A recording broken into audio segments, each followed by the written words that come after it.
"Stop it, Victoria. She's your fiancé's mother."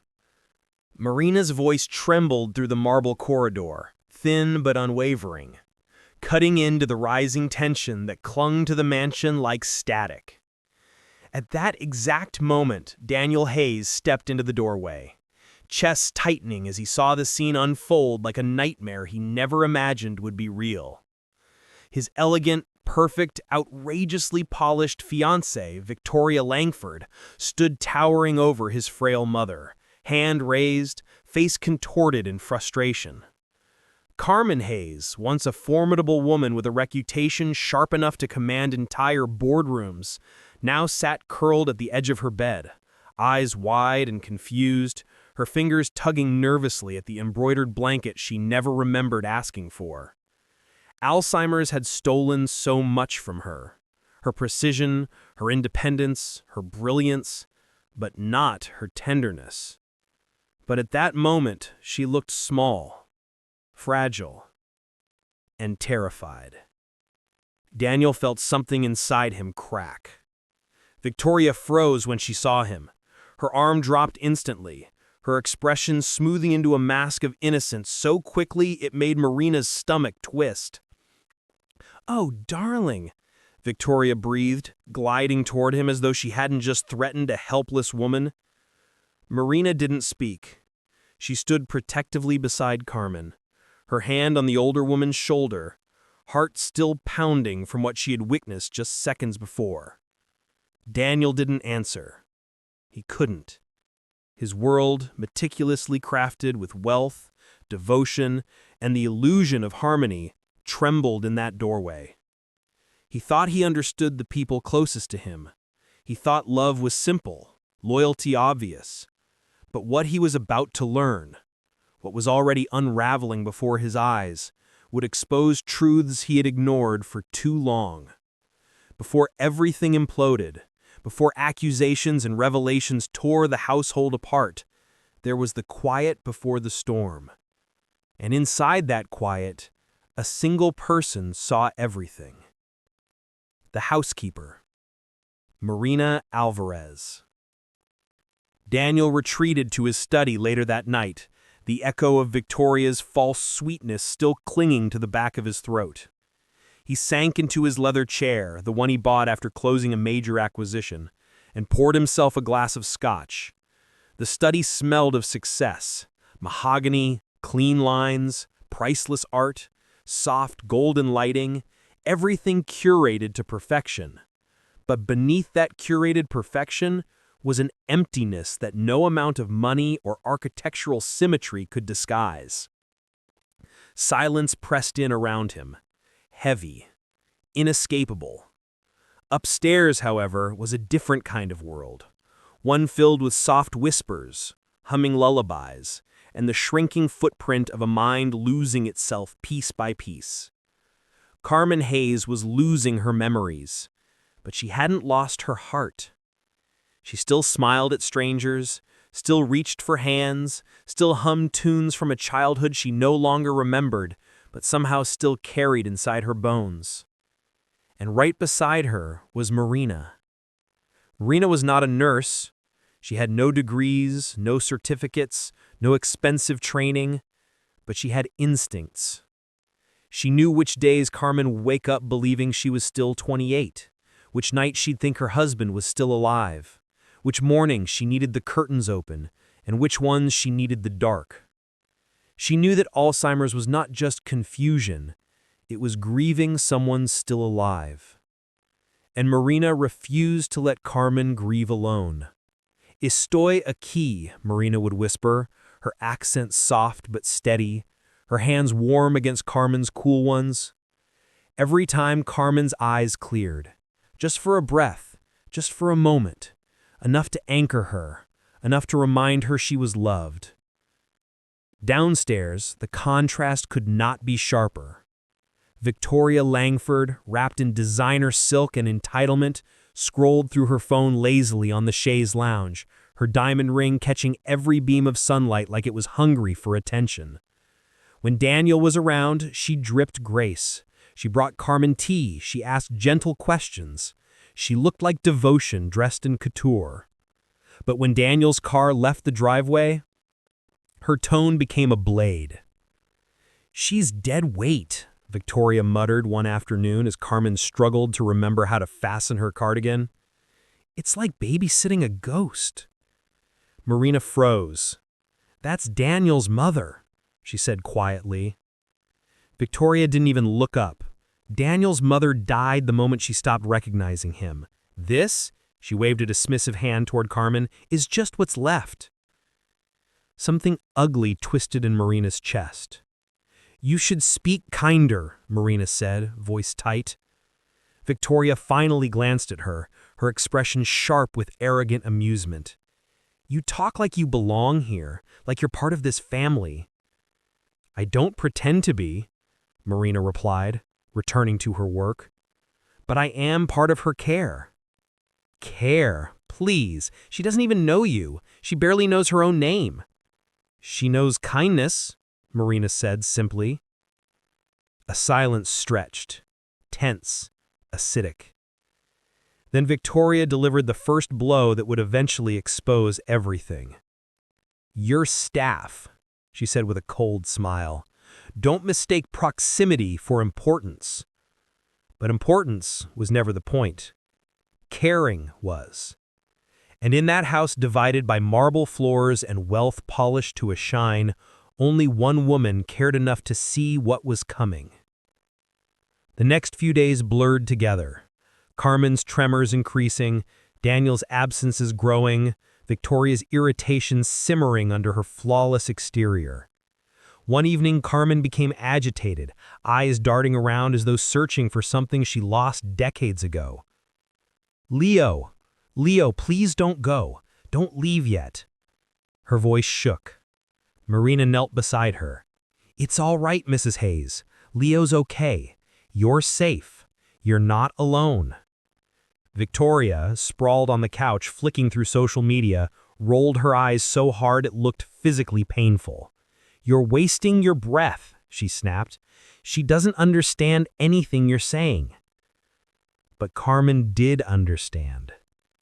She always understood tone. Marina hummed softly, and Carmen's breathing slowly steadied. Hours later, when Daniel returned home, Victoria greeted him like a saint. "She had another episode, poor thing. It's getting worse," she said, moving to kiss him. Daniel nodded, loosening his tie, guilt etched into the lines of his fatigue. "She's comfortable, right?" "Of course," Victoria said with a sigh. "Marina takes care of everything." Her voice was smooth, gentle, but Marina, watching from the hallway, could hear the irritation under every syllable. The facade was cracking, just not fast enough. The next morning, Marina arrived at dawn with fresh white lilies. Marina loved lilies. She couldn't remember the word for them anymore, but she smiled every time she saw their petals. As Marina arranged the flowers, Victoria's voice drifted from behind her. "It's strange," Victoria said, "how attached you are to her." Marina turned. "She reminds me of mi abuela." "Well, your grandmother wasn't a billionaire's mother," Victoria snapped. "Try to remember your place." Marina met her gaze, calm but unwavering. "My place," she said softly, "is wherever someone needs compassion." Victoria's jaw clenched. "You're getting too comfortable." Before Marina could answer, Carmen appeared at the doorway, eyes lighting up when she saw the lilies. "Pretty," she whispered, reaching out. "Like you." Marina smiled and guided her gently toward the chair. Behind them, Victoria watched, not with tenderness, not with understanding, but with something darker, something resentful. And soon, that resentment would shatter the house, because everything ugly festers when ignored. And the Hayes mansion was about to crack open. The morning after the lilies, the household moved with a strange stiffness, as though everyone sensed a shift but didn't yet know where to place it. Carmen drifted in and out of lucidity, humming the faint echo of a childhood song that no one alive except her could remember. Marina guided her gently toward the breakfast nook, where sunlight spilled across the table like warm honey. Carmen loved the mornings. They were her clearest moments, the ones where she sometimes recognized her own hands, or remembered fragments of the garden she once tended.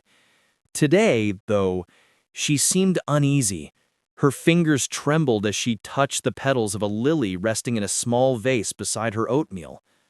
"Mari," she whispered, her voice barely a breath. Don't let her hurt me." Marina's heart clenched. "Who, Signora?" she asked softly. Carmen blinked, confusion clouding her eyes. The girl, the loud one." Marina swallowed. She didn't need the name. She didn't need the details. The fear in Carmen's voice said enough. "It's okay," Marina whispered, brushing Carmen's thinning hair back with gentle fingers. "I'm here. I won't let anyone hurt you." And Carmen relaxed, the kind of easing that only happened around someone she trusted, even when she couldn't remember why. But the moment lingered in Marina's chest like a warning. Victoria was becoming a threat. Later that morning, Daniel joined them for breakfast, a rare sight these days. His schedule had become suffocatingly packed, a desperate distraction from the guilt he couldn't bring himself to face. He sat across from his mother, trying not to wince at how frail she looked. Her skin had thinned, her eyes seemed lost behind a veil of fog. Yet when she glanced at him, something sparked. Recognition, fleeting but real. "Danny?" she murmured. His throat tightened. "Hi, Mom." Marina watched him carefully. The man was drowning, and he didn't even know it. Victoria arrived moments later, hair perfectly curled, lips painted in a soft berry shade that probably had a name like Vintage Rose Petal number 003. She floated into the room like she owned oxygen, pressing a kiss to Daniel's cheek. "Morning, darling." "Morning," he muttered. "How's the schedule today?" "Oh," she said dramatically. "Packed. Dress fittings, a brand partnership meeting, brunch with the wedding coordinator, busy." Daniel nodded but didn't seem to care. His eyes were fixed on his mother. Carmen stared at her oatmeal like she didn't remember what a spoon was. Marina gently guided her hand. "It's okay," Marina murmured. "Just like yesterday, remember?" Carmen nodded slowly. "God, it's depressing watching this every morning." Victoria sighed loudly. Daniel's head snapped toward her. "What did you say?" Victoria blinked innocently. "I just meant, it's hard seeing her like this. It must be painful for you." Her voice dripped sympathy like honey, but Marina saw the flicker in her eyes. Annoyance, impatience, disgust. Daniel rubbed his temples. "We're doing the best we can." "Are we?" Victoria asked lightly. "I mean, your mom needs full-time care, maybe even a facility. They would know how to handle her better." A cold silence fell over the room. Carmen flinched at the word facility, though Marina doubted she knew exactly what it meant. She just sensed the edge in it. Daniel stared at Victoria, stunned.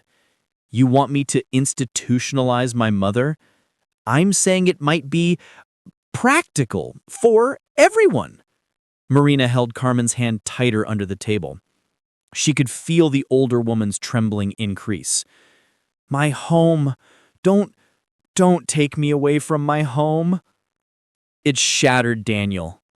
"No one is taking you anywhere," he promised, voice cracking. Victoria rolled her eyes subtly, too subtle for him to notice, but not subtle enough for Marina to miss. Later that afternoon, as Daniel worked in his study, Victoria cornered Marina in the upstairs hallway. "You're making this harder," she hissed. "Making what harder?" "Convincing Daniel of what's best." Marina crossed her arms, posture calm. Best for who? Victoria stepped closer, her heels clicking sharply. Don't play dumb. Daniel can't live living chained to a woman who doesn't even recognize him. She recognizes love, Marina replied evenly, even when memory fails. Victoria laughed, a short, cold sound. Spare me your poetic nonsense. Marina didn't move. She's scared of you. A flash of something sharp and vicious crossed her face. She is irrelevant, Victoria said. You, however, need to learn when to stay silent. I'm marrying Daniel. I make the decisions that matter. You make decisions about decor, Marina said quietly, not people. Victoria's eyes glittered like broken glass. You think he listens to you? You think he notices you? You're a housekeeper, a convenient ghost who wipes surfaces and then disappears. Don't mistake his politeness for care. Marina didn't flinch. I'm not the one mistaking cruelty for strength. Victoria's jaw tightened. Careful, you're replaceable. Marina met her gaze without fear. So is anyone who treats his mother like trash. Before Victoria could respond, Carmen's voice drifted from behind the cracked door. Mari, where did you go? Marina slipped past Victoria, ignoring her glare, and entered the room. Carmen reached for her immediately. Don't leave. I'm right here, Marina said softly. Sitting beside her, I'm not going anywhere. Carmen clung to her hand like a child, tears trembling in her lashes. My husband left one day. He didn't come back. Don't leave too. Marina's chest ached. She brushed Carmen's cheek gently. I'm not leaving you, she promised. I'll stay. I'll always stay. From the hallway, Victoria watched them with a look Marina couldn't quite decipher. Jealousy, resentment, and fear. Because somewhere deep down, Victoria knew Carmen loved Marina more than she would ever love her. And Daniel was beginning to see it too.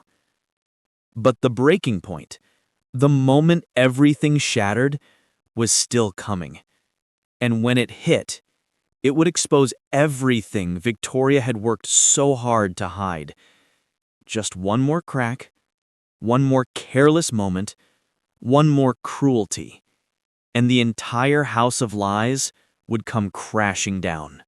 3 days passed after the hallway confrontation, yet the tension in the Hayes mansion still buzzed under the surface like an exposed electrical wire. Nobody spoke of it, but everyone felt it. The housekeepers moved quieter. The chef avoided crossing paths with Victoria. And Daniel, though he didn't know why, felt an unease gathering around him like fog. Marina tried to stay focused on Carmen's needs, but she noticed the shift too. The way the other staff members lingered longer in rooms when Victoria entered. The way the windows remained slightly open, as if the house itself needed to breathe. Carmen, though drifting deeper into her illness, seemed to sense everything. On a Thursday afternoon, while Marina read aloud from an old poetry book, Carmen suddenly touched her arm. Mari, she whispered. Don't let her win. Marina froze. Who, Signora? But Carmen's eyes wandered, already lost in the haze again. Marina didn't push. She simply took Carmen's hand and continued reading, though her voice was softer, weighed with worry. Later that evening, Daniel arrived home early. Earlier than he had in months. He looked tired, his tie loosened, his hair slightly disheveled as though he'd been dragging his hands through it all day. He found Marina sitting with Carmen near the bay window, bathed in the soft glow of the setting sun. Hey, he said quietly. Marina turned. Good evening, sir. How is she today? He asked, eyes fixed on his mother. Marina considered her words. She had a difficult morning, but she calmed down after lunch. Memories came and went. Daniel nodded slowly. Did she recognize anything? Not faces, Marina said gently, but she recognized feelings. She knew she was safe. Daniel exhaled, the kind of breath that carried weeks of guilt. Carmen looked up just then, her gaze landing on her son. Her eyes widened with a flicker of clarity. Danny, she murmured. Daniel knelt beside her instantly. Hi, Mom. She touched his cheek with trembling fingers. You're older, she whispered. He smiled brokenly. A little? No, she said, shaking her head. Too fast. You grew too fast. I didn't get to watch. The words carved into him like a blade. You're here now, Daniel said softly. I'm here. She nodded faintly, then her gaze drifted toward Marina. Take care of him, she murmured to her, before the haze pulled her away again. Daniel blinked, startled by her sudden lucidity. She trusts you, he said quietly. Marina bowed her head slightly. I try to be someone worth trusting. Daniel stood slowly. For a moment, he simply watched his mother, the fragility in her posture, the fading spark in her eyes. Then he turned toward Marina. Thank you for everything you do for her. Marina smiled gently. It's not a burden. It's a blessing to care for her. Daniel's eyes softened. He opened his mouth to say something more, something heartfelt, but the sound of heels striking marble cut him off. Victoria appeared in the doorway, wearing a silk dress that matched the champagne flute she carried. Darling, she said, I've been waiting upstairs. We have dinner reservations. Daniel straightened. I told you I'd be a little late. I wanted to check on my mother first. Yes, well, she seems perfectly fine. No need for the emotional reunion. Marina stiffened. Daniel frowned. Victoria? What? She said casually. I'm just saying the truth. She's calm, isn't she? Marina's voice was steady but firm. She's calm because someone stays with her, not because she's fine. Victoria's eyes narrowed. Oh, look, the help is talking back. Daniel's jaw tightened. Enough. Victoria turned toward him, offended. Excuse me? Daniel motioned at his mother. Not in front of her. Show some respect. Respect? She scoffed. For someone who doesn't even know where she is most of the time? Daniel, please. Carmen whimpered at the raised voices, shrinking into herself. Marina immediately soothed her, whispering soft reassurance. Daniel saw it, the way his mother leaned toward Marina, not him, not Victoria, the way Marina's presence smoothed over the chaos Victoria created. He swallowed hard. Victoria, let's talk downstairs. Fine, she snapped, spinning on her heel. Daniel followed her out, though not before glancing back at Marina, a quiet apology in his eyes. Marina returned the look, soft but resolute, then turned back to Carmen, humming gently until her trembling ceased. Downstairs, the argument exploded. Victoria started first. I'm tired of being treated like the bad guy because I actually think rationally about your mother's care. Rationally? Daniel repeated, voice sharp. You want to send her away. I want a life where I'm not tiptoeing around a woman who doesn't recognize me and screams at night like a haunted dollhouse. He recoiled. Don't talk about her like that. Oh, please. Let's not pretend she's still the brilliant Carmen Hayes. She's... Stop. His voice shook. She's my mother. Yes, and she's declining, and I'm sorry, but Marina babying her isn't going to cure anything. Daniel's expression hardened. Marina is the only reason my mother feels safe. Oh, I'm aware, she snapped bitterly. Your mother loves her more than me. Even I'm not blind to it. Daniel stared at her. That's because she's kind, something you've been struggling with lately. Victoria's face twisted. I am kind, but you don't see it because you're too busy watching the maid flutter around like some pathetic angel. Her name, Daniel interrupted cold as ice, is Marina, and you will respect her. Victoria laughed, a sharp, mocking sound. Respect her? She's staff. She should know her place. And what place is that supposed to be? Daniel demanded. Victoria opened her mouth, but she hesitated. And in that hesitation, Daniel saw it. The truth she'd been hiding beneath veneers and curated smiles. She didn't want a family. She didn't want responsibility. She wanted the image, the lifestyle, the billionaire fiancé. And his mother was an inconvenience. The crack widened inside him. You know what? Victoria said finally, voice trembling with frustration. I'm tired of being competing with a woman who can't even remember what year it is. You're not competing with her, Daniel replied softly. You're revealing who you really are. Silence snapped between them like a brittle thread.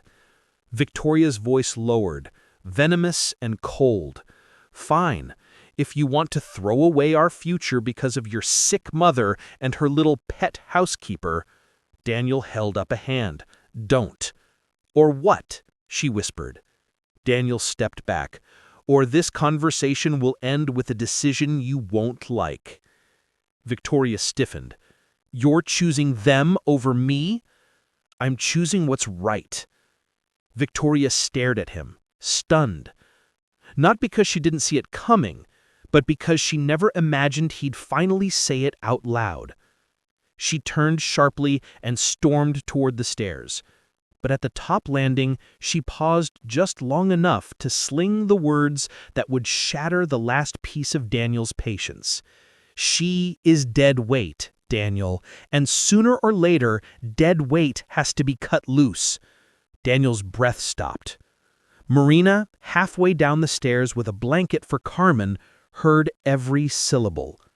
And something inside her, something quiet and gentle, turned into steel. Victoria didn't know it yet, but she had just guaranteed her own downfall. The house felt different the next morning. Heavier, thicker, like the air itself was listening. Marina woke before sunrise, as she always did, but something in her chest felt unsettled. Carmen had slept restlessly through the night, muttering phrases that slipped between Spanish and English, fragments of memories she could no longer hold on to. Marina brewed chamomile tea, her hands steady even as her mind replayed Victoria's words from the night before. Dead weight. She had heard dozens of cruel things said in her years caring for the elderly, but never something as ice-cold as a woman pointing at her fiancé's dying mother and calling her a burden to be cut loose. Marina had stayed up longer than she meant to, sitting in the small caretaker's room downstairs, staring at the ceiling, wondering how someone could be so polished, so perfect on the outside, and so hollow on the inside. At 6:30 a.m. sharp, she made her way upstairs. Carmen was already awake. She sat in her bed with her hands folded neatly in her lap, staring at the far wall as if waiting for a door to materialize. Her hair was wispy around her face, her body frail, but there was something present in her eyes today, something alert. "Mari," she whispered. Marina's heart softened. She hurried to Carmen's side. "Good morning, mi corazón. Did you sleep at all?" Carmen blinked slowly. "I had a dream." "What kind of dream?" Her eyes moved to Marina's face. "A little girl. She was crying." Marina smiled gently. "Maybe it was a memory." "No." She shook her head. "This girl had your eyes." It took Marina a moment to process. Me? She asked. Yes, Carmen said, touching her wrist lightly. She was calling for help. Marina brushed a strand of gray hair from Carmen's forehead. Sometimes dreams are just dreams. But Carmen looked unconvinced. Marina helped her to the bathroom, guided her to the chair, brushed her hair with slow, gentle strokes. These were the moments Marina cherished. Quiet, intimate, human. No wealth, no hierarchy, just two souls existing together. Carmen watched her through the mirror. "You are tired," she said softly. Marina paused. "A little." "Because of the shouting," Carmen added, voice growing dim. Marina's breath stilled. You heard?" she asked quietly. Carmen blinked. "Not all of it, but I heard her." Marina resumed brushing, quieter now. "People say things they don't mean when they're angry," she said gently, because she didn't know if Carmen could handle the truth that Victoria absolutely meant it. But Carmen shook her head. "No, that woman, she doesn't like me." Marina froze. Carmen continued, voice trembling. "She doesn't want me here. It's in her eyes." Marina knelt in front of her so they were face to face. "You are not going anywhere," she whispered. "Not as long as your son is here, not as long as I'm here." Carmen's lips quivered into a fragile smile. "You're a good girl, Mari." When they finished morning routines, Marina helped her back to bed and went downstairs to prepare breakfast. Oatmeal with honey and cinnamon, the only thing Carmen still liked. As she entered the kitchen, Chef Adeline was already prepping vegetables. "Long night?" Chef Adeline asked without looking up. Marina hesitated. "Did you hear them?" "Everyone heard them," Chef Adeline muttered. "Hard not to when Victoria decides to screech her insecurities across the whole house." Marina glanced around nervously. "Careful, someone might hear you."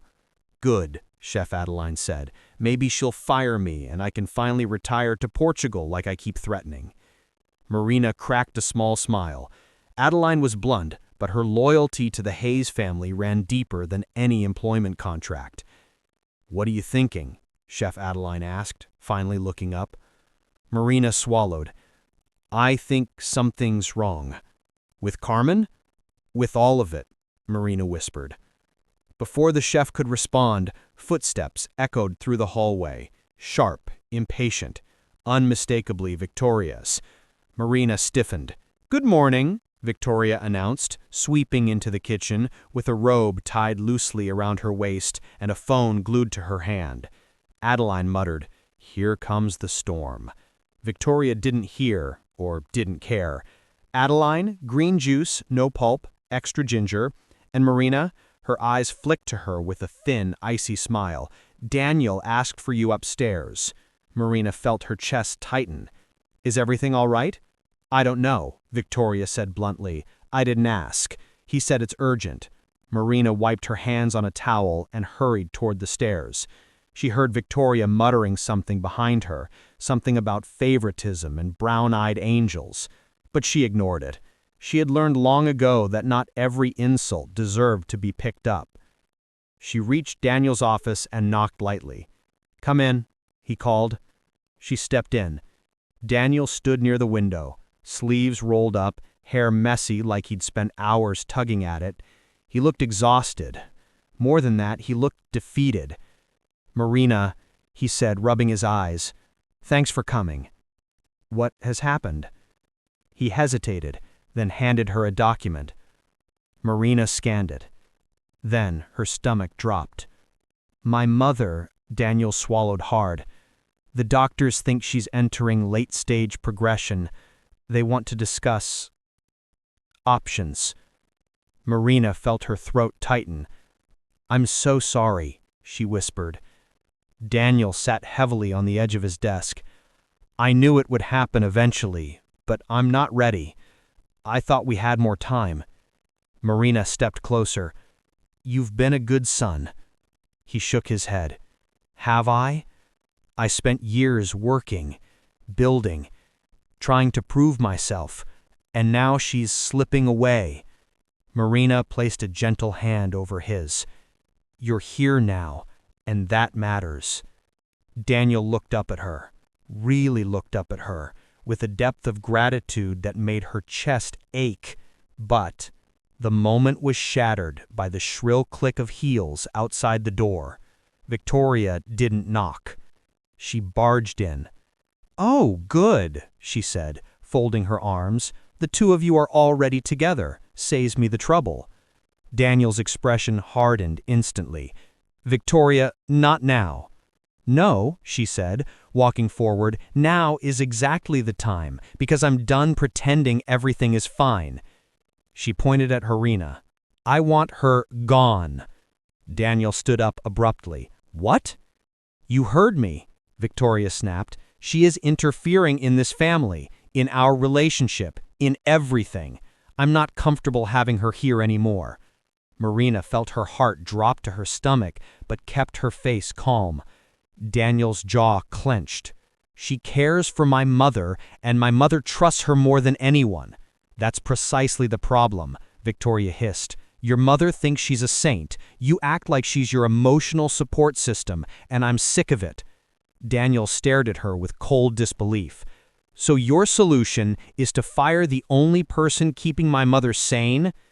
Victoria stepped forward. "My solution is to take back control of my life before the maid replaces me entirely." Marina exhaled slowly, resisting the urge to react. She knew better. Victoria wanted her emotional, wanted her defensive, wanted any excuse to label her the unstable one.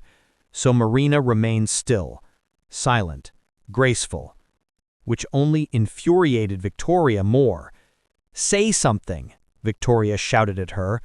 Marina looked her in the eye. With respect, ma'am, this isn't about me. Victoria's face twisted. The hell it isn't.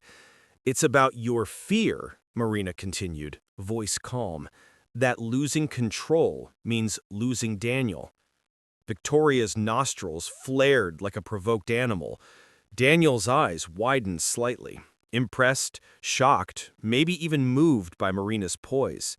Victoria trembled with fury. "You have no idea what you're talking about." "No," Marina said softly. "I think I do." Victoria snapped, truly snapped, launching forward until she was inches from Marina's face. "Get out!" Daniel's voice cracked like thunder. "Victoria!" Both women froze. Daniel stepped between them, eyes blazing. "You do not speak to her like that. Ever." Victoria's lips parted, stunned. Daniel continued, voice low and lethal. "And if you ever raise your voice at her again, you will not be welcome in this house." Victoria looked at him as if he had slapped her. Marina's breath hitched. Silence stretched razor-thin between them. Victoria's voice cracked when she finally spoke. "So that's it? You're choosing her over me?" Daniel hesitated, not because he didn't know the answer, but because the truth had finally surfaced, and everyone in the room felt it. Victoria waited for a denial, a reassurance, a lie. But Daniel said nothing, and silence in that moment was louder than any confession. Victoria let out a trembling laugh, part heartbreak, part rage, part disbelief. "This isn't over," she whispered. "Not even close." She stormed out, slamming the door behind her so hard the frame shook. When she was gone, Daniel exhaled shakily and leaned both hands on the desk. Marina stood still, unsure if she should comfort him or give him space. "Marina," he said quietly, without looking up. "Yes, sir?" He lifted his gaze, eyes raw, voice soft. "Stay." And in that single word, a line was drawn. Not between him and Victoria, but between the truth and the lie they had been living. The day after Victoria's confrontation, the Whitmore mansion felt charged with a quiet, simmering tension. Even the walls seemed to hold their breath, as if waiting for the next eruption. Servants moved through the hallways with lowered heads, whispering in corners. The air smelled faintly of polished wood and lavender, but beneath it lingered something heavier, something metallic, the taste of unease. Marina moved through the rooms quietly, tending to Carmen as she always did. The older woman hummed a soft melody today, a rare moment of peace, unaware of the emotional earthquake that had shaken the house just 24 hours before. Marina adjusted Carmen's pillow, smoothed a blanket over her frail shoulders, and watched the subtle rise and fall of her chest. But serenity was fleeting. The mansion was a machine powered by wealth and ego, and Victoria's presence or absence influenced every gear. Word had traveled quickly through the staff. Some whispered Victoria's venomous words as a warning, beware the future fiancée, while others quietly sided with Marina, recognizing the quiet authority she held over the household, over Carmen, over the soft pulse of normalcy that Victoria had always tried to control. Daniel spent the morning in his study, pacing with restless energy. The confrontation had stirred something long buried beneath the surface: guilt, protectiveness, and the bitter truth that he had allowed appearances to dictate his actions more than his own conscience. He ran a hand through his hair, stared at the awards and certificates lining the mahogany shelves, and realized none of it mattered now. Not one accolade, not $1 billion deal, not the pristine image of his family on social media. None of it could shield his mother from fear, confusion, or neglect. He thought of Marina. Her calm strength during Victoria's tantrum had not just shocked him, it had unsettled him. She hadn't shouted, she hadn't thrown accusations, she had only stated the truth. And in doing so, she had reminded Daniel of what truly mattered. And yet the house, with all its marble and silver, seemed to resist change. The silent resistance of wealth, the invisible expectation of deference, weighed heavily. The first shockwave came with breakfast. Victoria had not returned, and her absence left a gaping hole in the mansion's routine. The staff tiptoed around the spaces she would have occupied, whispering hurried instructions to one another. Marina prepared Carmen's breakfast and carried it to her bedside, trying to fill the morning with quiet normalcy. Carmen looked up at her, eyes clear and trusting. "Did she leave?" Carmen asked softly, voice tinged with confusion. "Yes, Mrs. Hayes," Marina said gently. "She needed some time." Carmen frowned. "Will she come back?" Marina took her hand. "She might, but no one can take your place here. Not anyone, not ever." The reassurance brought a small smile to Carmen's lips, a fleeting warmth that Marina cherished.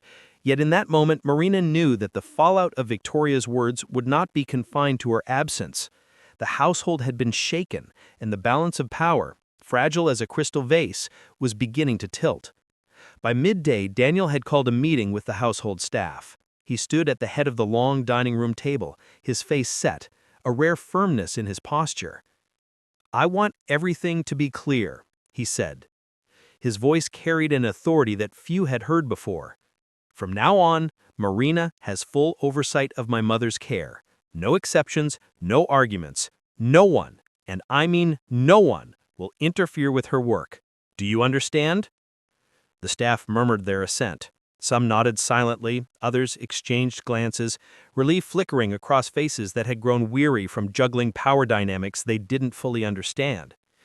Daniel's gaze fell on Adeline, the longtime chef. "And you. Every meal, every supplement, every comfort, I want you to coordinate with Marina. No surprises, no shortcuts. We can't afford mistakes." Adeline's eyes met his, a spark of approval in their depth. "Understood, sir. Consider it done." Daniel exhaled slowly. The tension that had been clawing at his chest all week eased just slightly, but he knew this was only the beginning. Victoria's shadow still lingered, like smoke clinging stubbornly to the corners of a room. It wasn't long before the first ripple of confrontation returned. A social media notification appeared on Daniel's phone. A post from Victoria herself, framed in perfectly curated sunlight. The caption read, Sometimes you realize the people around you aren't who you thought they were. #truth. #family first. The words were vague but sharp. Implicit in her post was a direct jab at Marina, and by extension, Daniel. Her following, millions strong, engaged immediately, speculating, liking, and commenting with the kind of ruthless speed only social media could sustain. Daniel's stomach twisted. The public scrutiny was unavoidable. Marina saw the post when she delivered his lunch. She picked up the phone gently, scrolling, her expression calm but her mind racing. "She's stirring the pot," Marina said quietly. Daniel ran a hand through his hair, jaw tight. "I know, I don't understand why she needs to do this in public." Marina shrugged. "Control. Insecurity. She's afraid of losing influence, that's all." Daniel frowned. "Influence over what? My mother?" Marina didn't answer immediately. She just watched him, her calmness a steady anchor. "She's afraid of losing you," she said finally. The words hit him harder than any insult Victoria could ever have thrown. He felt a mix of anger and sorrow. Anger at Victoria's cruelty, sorrow at how blind he had been. The next challenge came when the board of directors at Daniel's company requested a meeting regarding the potential fallout of Victoria's public posts. Some stakeholders expressed concern about the family brand. Daniel listened, nodded, and explained the situation as best he could without revealing the private cruelty behind it. He was professional, composed, yet internally he knew the real battle was not in the boardroom, it was in his home. By late afternoon, Victoria returned. She glided into the mansion like a shadow, her smile sharp, her demeanor composed, but her eyes betraying barely contained fury. She greeted Daniel with an unsettling sweetness that made his skin crawl. "Daniel," she said, honeyed voice, "I've been thinking, perhaps I overreacted." Daniel's expression was unreadable. He had spent the day balancing compassion for his mother and professional patience, but he could not hide his awareness. "I see." Victoria's gaze flicked to Marina. "And you," she said, voice dripping faux politeness, "I hope you understand that I meant no disrespect. It's difficult caring for someone who doesn't remember your name, isn't it?" Marina looked at her steadily, unflinching. "It's difficult caring for someone who has Alzheimer's, yes, but it's impossible to harm them intentionally, and that's where you seem to struggle." Victoria froze, a flicker of rage crossing her face, but Daniel intervened, standing tall. "Victoria, that's enough." Victoria's lips pressed into a thin line. She walked and turned toward the door. She didn't slam it this time, not yet. The silence she left behind was suffocating. Daniel exhaled, tension easing slightly. He looked at Marina, a depth of gratitude in his eyes she had not seen before. "Thank you," he said quietly, "for everything." Marina simply nodded, aware that gratitude alone wouldn't fix the deeper cracks forming in the household. Victoria's words, her influence, her resentment, it was all far from over. And yet, for the first time in weeks, Daniel felt a sliver of clarity. Marina was not just his mother's caretaker. She was the truth in a household built on pretense. And with her by their side, maybe, just maybe, they could weather the storm Victoria had created. Carmen, oblivious to the social media posts, the manipulations, and the arguments, hummed softly in her room as Marina adjusted her blanket. For a few fleeting moments there was peace. But Marina knew, as she always did, that peace in the Hayes mansion was fragile, and the fallout of Victoria's ambitions was far from over. The following morning, the mansion felt different. It wasn't the luxury, the polished floors, or the sun streaming through oversized windows that had shifted. It was the weight of anticipation. The whispers had spread. Victoria's posts had gone viral overnight, igniting a firestorm of speculation about the Hayes family.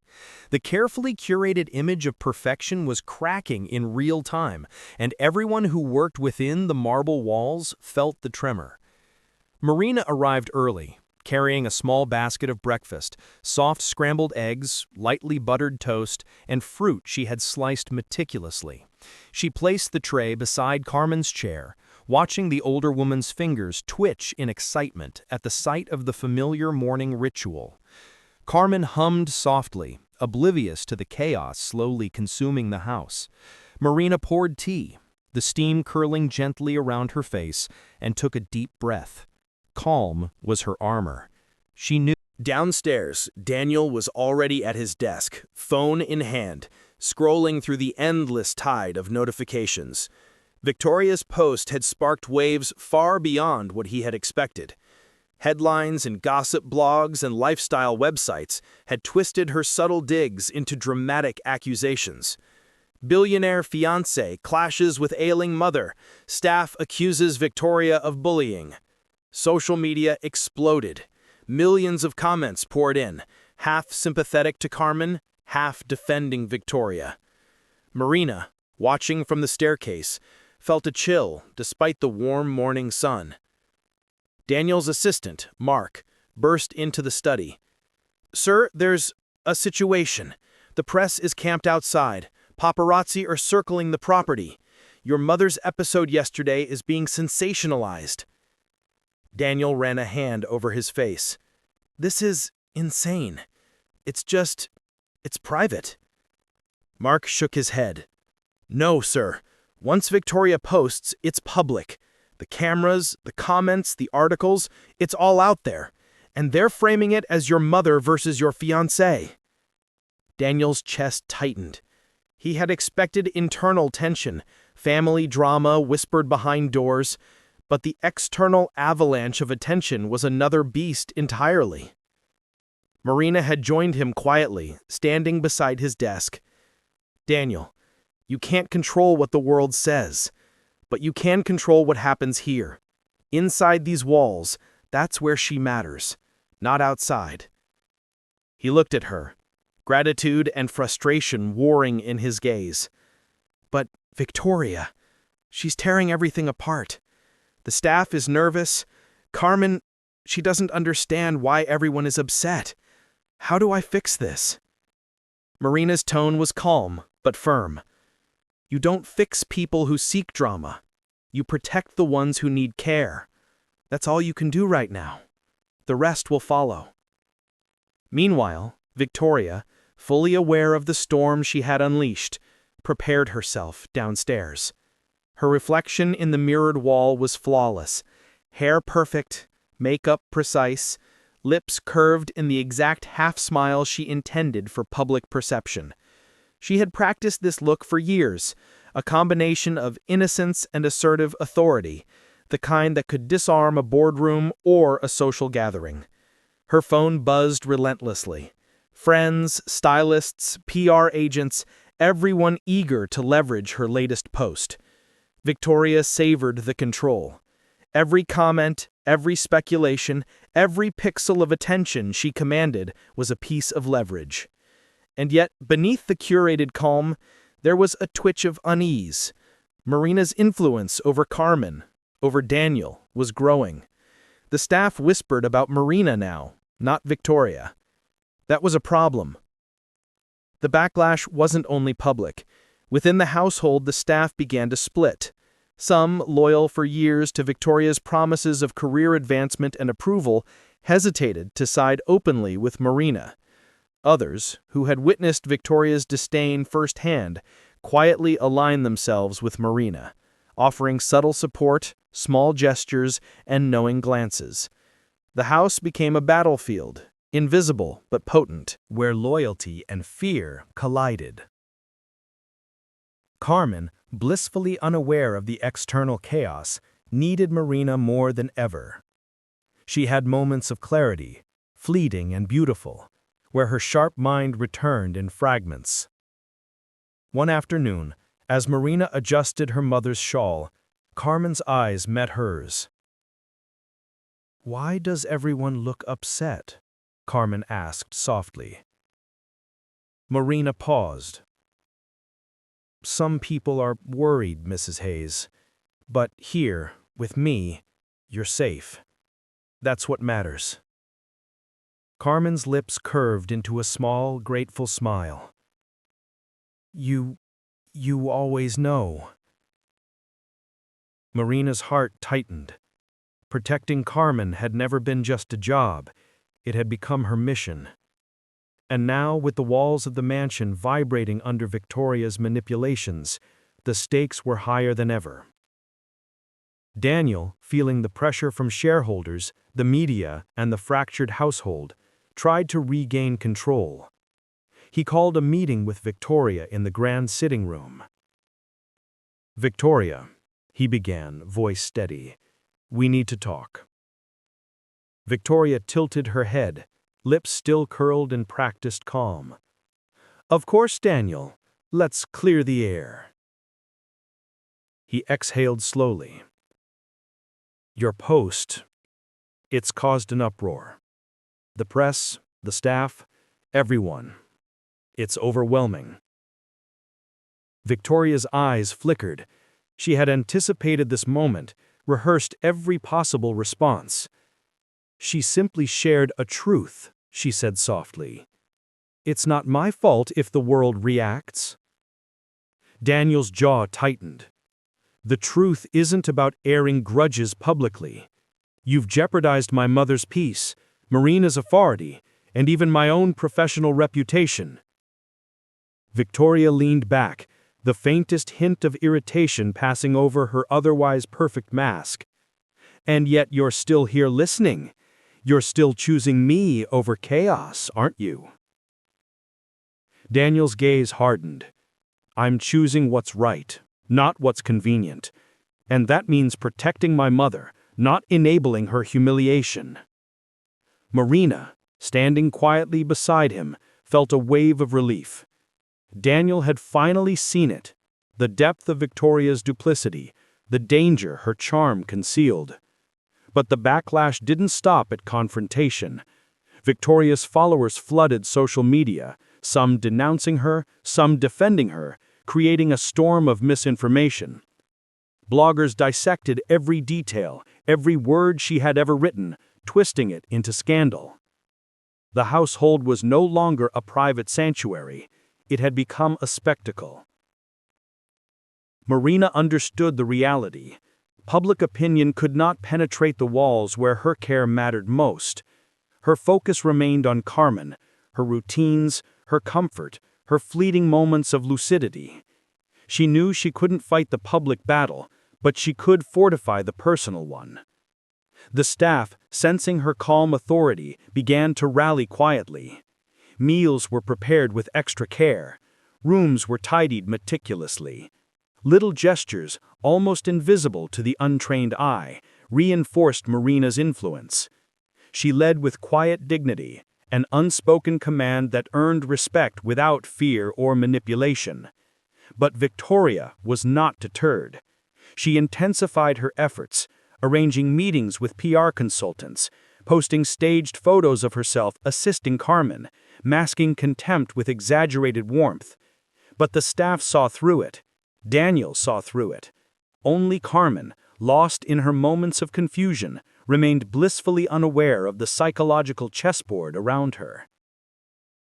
By nightfall, Marina had orchestrated a small victory, a dinner in Carmen's room where the older woman ate well for the first time that day, laughing softly at Marina's gentle jokes.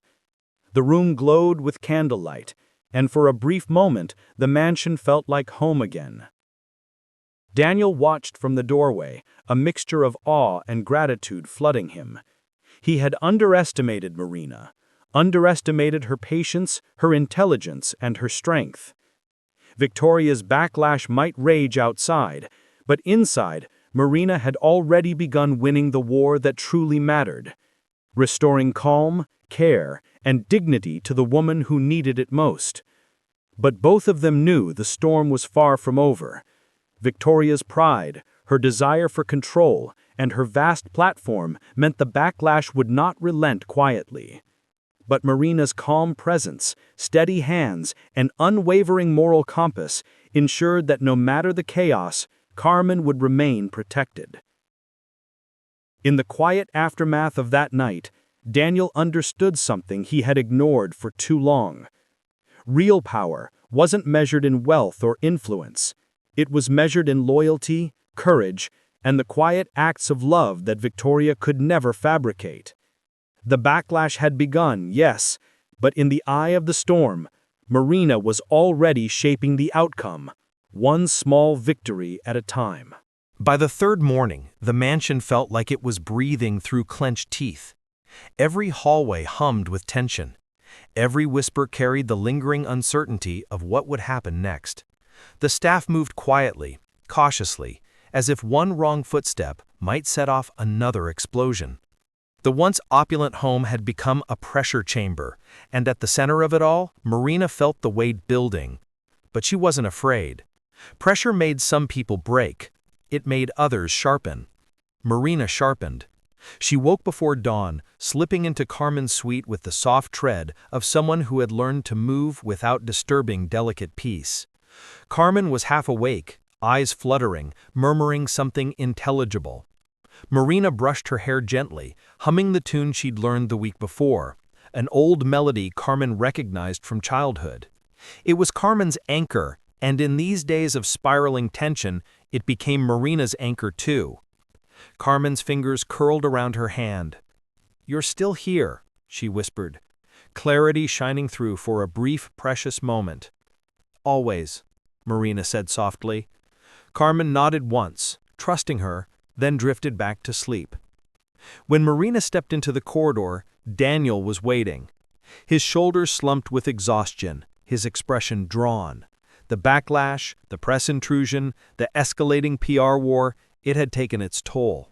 There were dark circles under his eyes, his phone buzzed non-stop, and yet when he saw Marina, something softened in him. "Can we talk?" he asked. Marina nodded, guiding him toward the small sunroom, Carmen's favorite place before her decline. It remained untouched, a pocket of quiet amid the chaos. Daniel closed the door behind them. "I can't keep doing this," he said, voice low, strained. "Victoria's spinning everything. She hired 3 new PR consultants yesterday, and one of them contacted my company directly. She's framing me as neglectful, my mother as unstable, you as—" He hesitated, jaw tightening. "As what?" Marina pressed gently. "As the manipulative caregiver turning me against her." Marina let the words settle. She wasn't shocked. She had expected Victoria to escalate. Desperation was the natural reaction of someone losing control. But it hurt Daniel to repeat it, and Marina could see that. He had always been caught between two worlds, duty and affection, loyalty and image. "And what do you believe?" Marina asked. Daniel met her eyes, really met them, for the first time in days. "You already know," he said quietly. "I've just been too cowardly to say it out loud." Silence filled the room, thick, but not uncomfortable. "So what now?" Marina finally asked. Daniel exhaled slowly. "Now, something has to change, and I think the turning point is coming." By midday, Victoria launched her counterattack. Marina heard the raised voices before she reached the foyer. Sharp, heated, unmistakably Victoria's.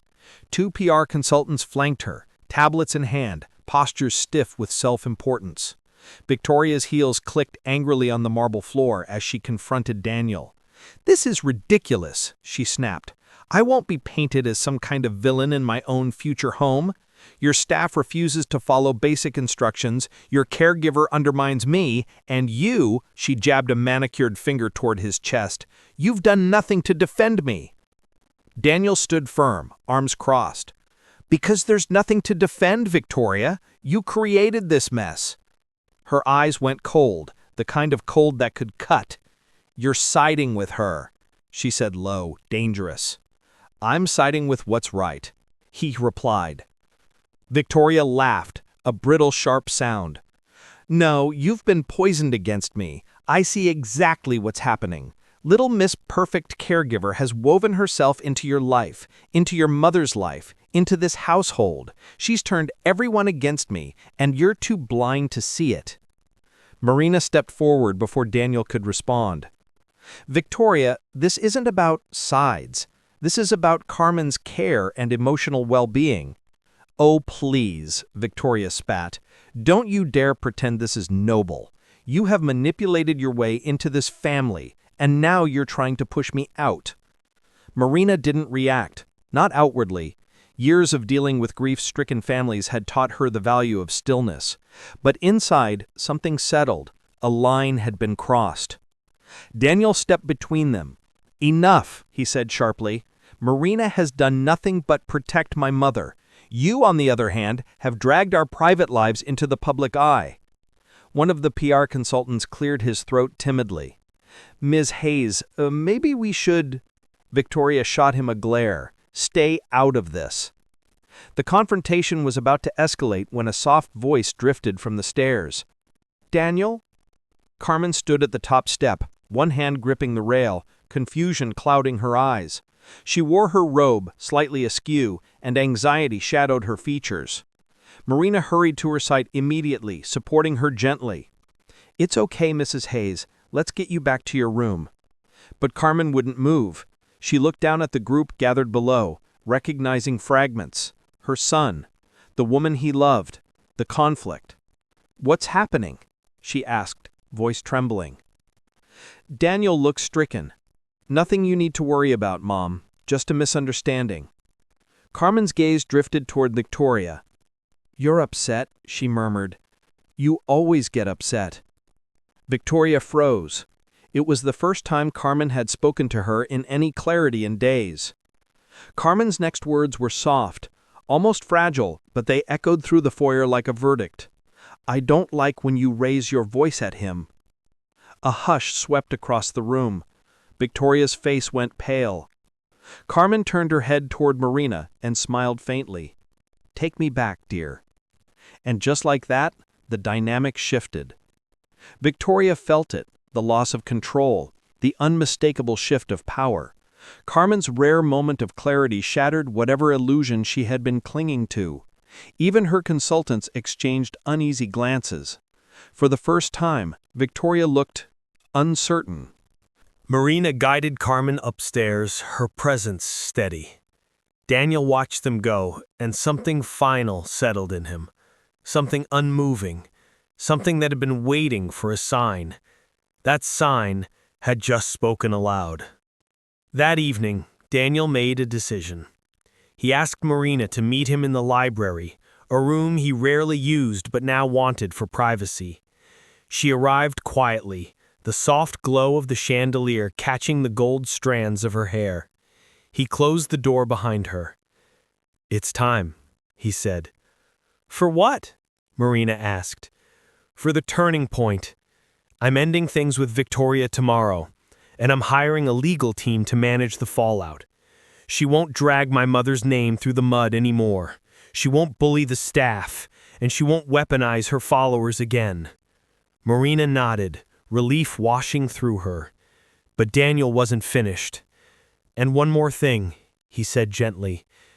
"My mother needs you, but so do I." Marina's breath caught. Daniel stepped closer, voice low, steady with newfound certainty. "I'm not asking anything of you now. I don't want your answer today, but I want you to know that I see you.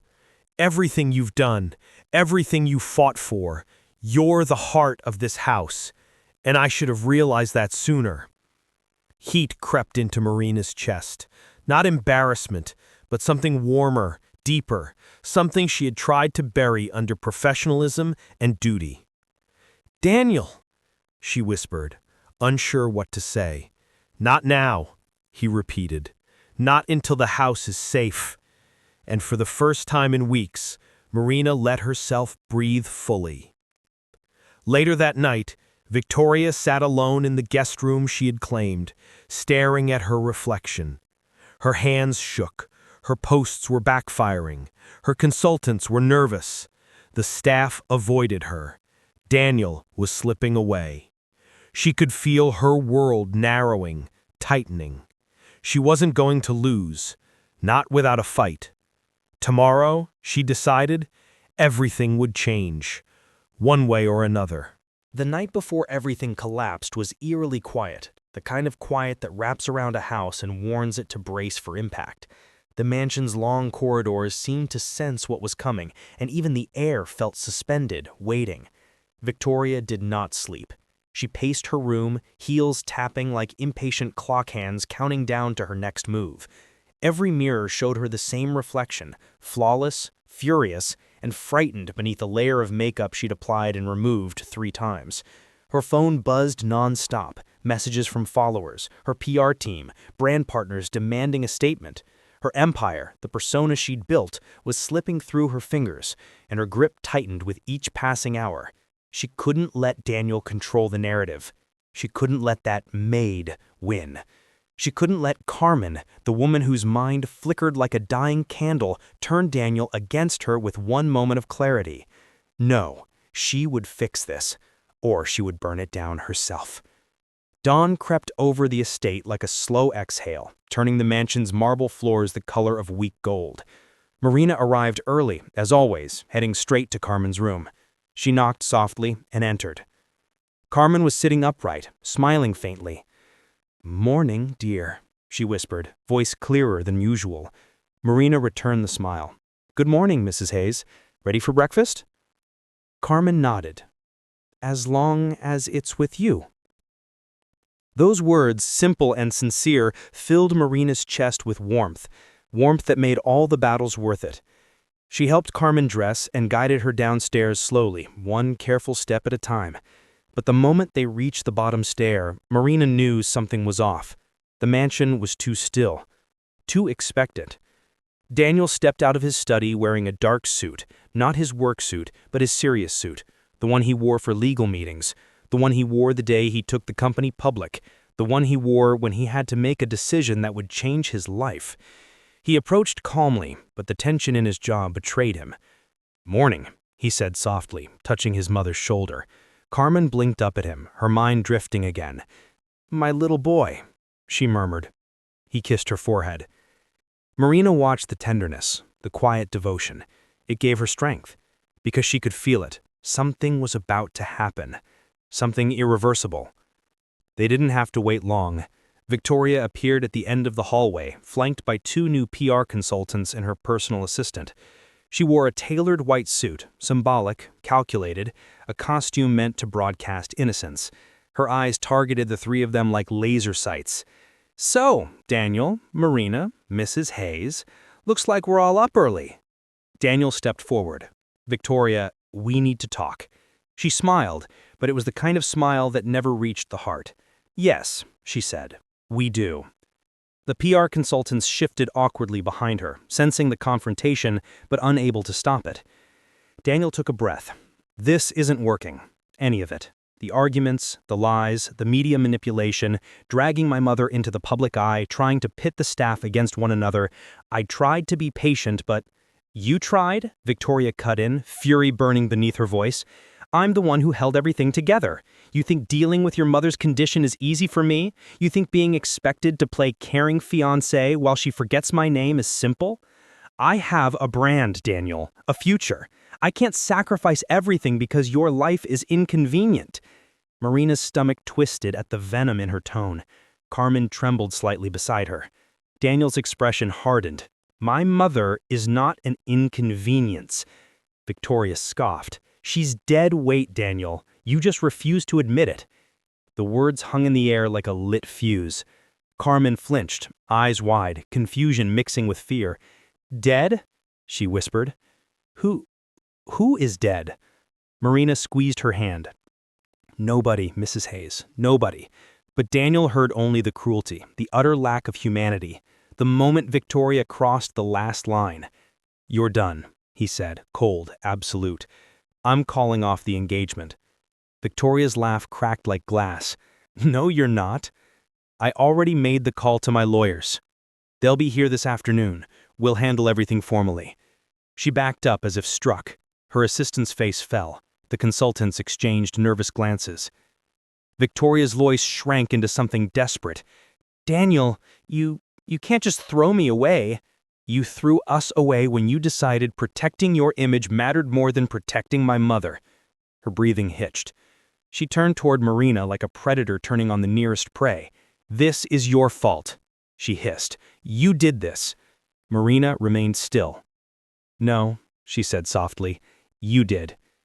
Victoria lunged, Not physically, though she looked dangerously close, but verbally, socially, strategically. She whipped out her phone, opening her livestream app. "Fine," she spat. "Then I'll tell the world the truth." Daniel stiffened. "Victoria, don't." "Oh, I will," she said, voice rising, echoing off the marble. "This is what it looks like when lies come to the surface." But she never finished the sentence, because Carmen, frail, quiet, drifting Carmen, stepped forward. Her hand reached out and closed gently around Victoria's wrist. The entire room froze. Carmen looked into the camera with startling clarity, her expression steady, resolute. "Don't," she said. "This is my home. This is my family. You hurt them." Victoria's arm trembled. "Let go of me," she whispered.